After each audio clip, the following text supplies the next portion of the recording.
नमस्कार विद्यार्थियों, मैं हूँ आपका YouTube शिक्षक अनिल कुमार और आज मैं पढ़ाऊंगा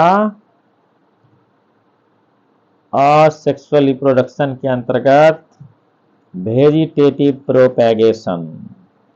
तो देखते हैं वेजिटेटिव प्रोपेगेशन होता क्या है। It is a type of asexual reproduction. Vegetative propagation asexual reproduction का एक टाइप है, एक मोड है इन विच a complete new plant is produced from any vegetative part, stem, root, leaves of a plant। तो यह असेक्सुअल रिप्रोडक्शन का एक type है, एक प्रकार है जिसमें एक पूरी नई एक पूरे नए पौधे का निर्माण होता है किसी भी पौधे के पार्ट से, चाहे वह पार्ट स्टेम हो सकता है, रूट हो सकता है, लीव्स हो सकते हैं।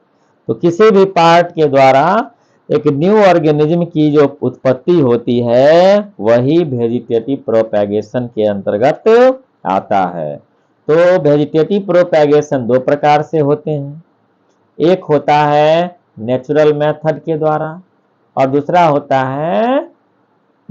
है आर्टिफिशियल मेथड के द्वारा। तो पहले देखते हैं natural methods of vegetative propagation. Natural methods of vegetative propagation के अंतर्गत पहला है टॉपिक, वह है बाय रूट। तो बहुत सारे प्लांट्स में रूट के द्वारा न्यू ऑर्गेनिज्म की उत्पत्ति होती है, जैसे एडवेंटिसस रूट्स ऑफ डहलिया। डहलिया का एडवेंटिसस रूट ये न्यू ऑर्गेनिज्म में पर बदल जाता है, उससे न्यू प्लांट की उत्पत्ति हो जाती है। स्वीट पोटैटो के रूट से भी न्यू ऑर्गेनिज्म की उत्पत्ति होती है। And asparagus grow into new plant. Asparagus भी जो रूट है वो भी न्यू प्लांट के रूप में डेवलप हो जाता है रूट के द्वारा। और भी बहुत सारे हो सकते हैं, हम लोग ले सकते हैं इसका कैरोट का ले सकते हैं, रेडिश का ले सकते हैं। ये भी न्यू प्लांट के रूप में डेवलप हो सकता है। जब हम लोग रूट को दोबारा लगा देंगे तो यह न्यू प्लांट के रूप में डेवलप हो जाएगा। यह सीड से भी होता है, तो मेनली तो सीड से होता है, सीड को ही हम लोग छिड़कते हैं खेतों में, तब जा करके ये उत्पन्न होते हैं। By stem, stems of various plants take part in vegetative propagation। Stem के द्वारा भी न्यू ऑर्गेनिज्म, न्यू प्लांट की उत्पत्ति होती है वेजिटेटिव प्रोपेगेशन के अंतर्गत, जैसे बल्ब्स ऑफ ओनियन के बल्ब्स के द्वारा new organism, new plant. Runners of दूब ग्रास का जो रनर्स होता है उससे न्यू प्लांट डेवलप होता है, जो उसका ज्वाइंट होता है उससे नए पौधे विकसित होने शुरू हो जाते हैं।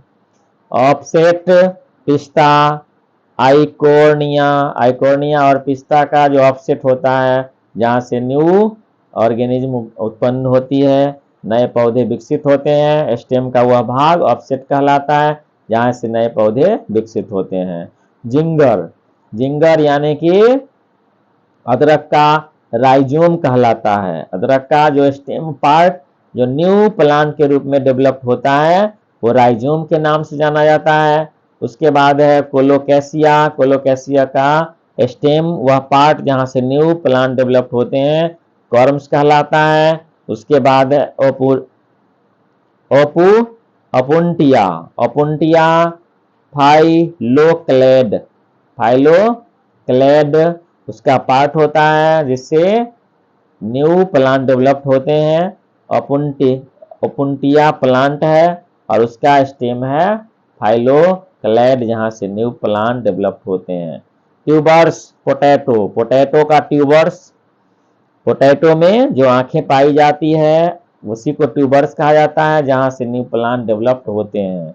तो पोटैटो का जो स्टेम है वो ट्यूबर्स कहलाता है, जो न्यू प्लांट के रूप में डेवलप्ड होते हैं। तो ये सभी all are modified stems which give new birth to a plant.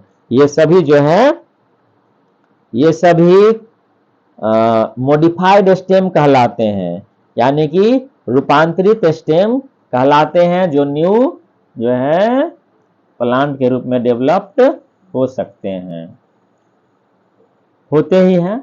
अगला है बाय लीव्स, लीव्स के द्वारा। अब देखिए by leaves in some plant such as Bryophyllum, Bryophyllum leaves help in vegetative propagation.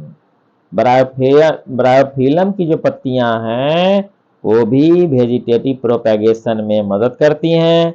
In Bryophyllum plantlets develop along the leaf margins. These plantlets detach or fall on the ground and grow into independent plants. तो bryophyllum की जो पत्तियां होती है, पत्तियां जैसे ही नीचे झुकती हैं, मिट्टी के संपर्क में आती हैं, नमयुक्त मिट्टी के संपर्क में आती हैं, तो उसके किनारे किनारे पर जो मार्जिन्स होता है उसमें से नए नए रूट निकलते हैं, और वह रूट जो है वो नीचे मिट्टी में स्पर्श कर जाते हैं, और उसमें से फिर ऊपर की ओर स्टेम्स निकलते हैं, लीव्स निकलते हैं, और न्यू प्लांट के रूप में डेवलप्ड हो जाते हैं, और वो शरीर से अलग होकर कई पौधों को निर्माण कर लेता है। उसके बाद चौथा है बाय बुलबिल, बुलबिल के द्वारा। तो it is a modified auxiliary but formed at the angle between leaf and stem that gets swollen by storing food. बुलबिल जो है यह भी मॉडिफाइड ऊपरी भाग होता है, हवा में स्टेम में पाया जाने वाला भाग होता है, जो मुख्य रूप से पत्तियों और स्टेम के बीच में खुला हुआ भाग के रूप में डेवलप्ड रहता है, जिसमें भोजन जमा रहते हैं, जिसमें भोजन जो है वो जमा रहते हैं, और वह भी अलग हो जाता है मदर प्लांट से, और नीचे मिट्टी में जाकर के गिर करके सट जाता है। मिट्टी के संपर्क में आने के बाद वह न्यू प्लांट को डेवलप कर लेता है फेवरेबल कंडीशंस में। जैसे ही अनुकूल मौसम आते हैं तो फेवरेबल कंडीशंस में न्यू ऑर्गेनिज्म की उत्पत्ति हो जाती है, नए प्लांट डेवलप्ड हो जाते हैं। तो देख लीजिए यहाँ फिगर में सब बताया गया है कि वेजिटेटिव प्रोपेगेशन जो है वो कैसे होता है, रूट के द्वारा। उसके बाद रूट के द्वारा देखिए, रूट के द्वारा हो रहा है। उसके बाद सब जो ऊपर बताया गया सभी यहाँ पर बताया गया है।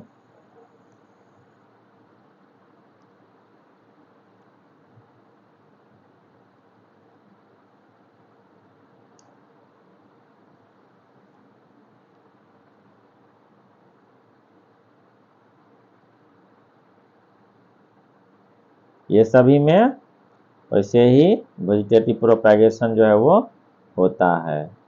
अब आज रहने देते हैं natural methods of vegetative propagation तक, फिर अगले दिन देखेंगे, अगले वीडियो में देखेंगे